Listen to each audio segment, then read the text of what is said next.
Narito naman po mga balita natin sa lalawigan. Wala pa ring tigil sa pag-aalboruto ang Bulkang Canlaon sa Negros Island. Sa video nakuha ng PHIVOLCS, kita ang muling pagbuga ng bulkan ng Abo pasado alas 8:30 ng umaga kahapon. Tumagal po yan ng 23 minuto at tinangay ng hangin papunta sa kanlurang bahagi ng bulkan. Nagbuga rin ang bulkan ng higit 4,000 tonelada ng asupre o sulfur dioxide. Nakapagtala rin ng 13 volcanic earthquake. Nananatili pa rin sa Alert Level 3 ang bulkan dahil sa patuloy na pagkilos ng magma sa ilalim nito na maaaring mauwi sa pagputok. Samantala po naman, niliwanag po ng Baguio City na wala pang namamatay na residente ng dahil sa monkeypox o mpox. Ayon po sa Baguio City Health Office, may isang kaso pa lamang ng mpox sa lungsod. Gumaling na raw po yung nasabing pasyente noong pang nagdaang Biyernes.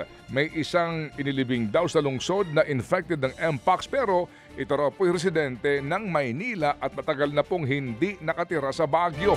Wala rin daw ho itong koneksyon sa unang kaso ng mpox sa lungsod. Nasa gitna mga pulis ang Korean National na dinukot at ninakawan daw ng isang grupo bago inabandona sa Lemery, Batangas.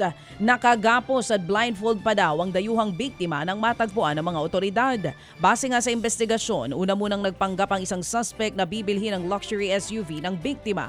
Matapos ang test drive, ginapo sa mga suspect at sapilitang inilipat ng ibang sasakyan ng biktima. Doon na nga tinangay ang kanyang sasakyan, mamahaling relo, mga ATM card at maging ang susi ng kanyang condominium. Patuloy ang investigasyon para matukoy ang mga suspect. Aksidente po namang nagbanggaan ang barko ng Philippine Coast Guard at tugboat sa fluvial parade sa Fiesta Senior Celebration sa Cebu City noong weekend. Bigla umanong dumaan ang tugboat sa harapan po ng BRP Cape San Agustin o Cape San Agustin ng PCG kaya ito nabangga. Agad namang huminto ang barko ng Coast Guard para hindi na lamang lumubha ang pinsala sa tugboat. Wala po naman nasaktan sa naturang pangyayari. Natagpuan ang pugot na bangkay ng 6 na taong gulang na batang lalaki sa Tabogon, Cebu.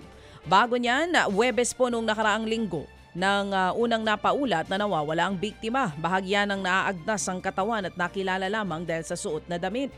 May natagpuan ding bungo malapit sa bangkay. Isa sa ilalim pa sa otopsiya ang natagpo ang katawan at bungo.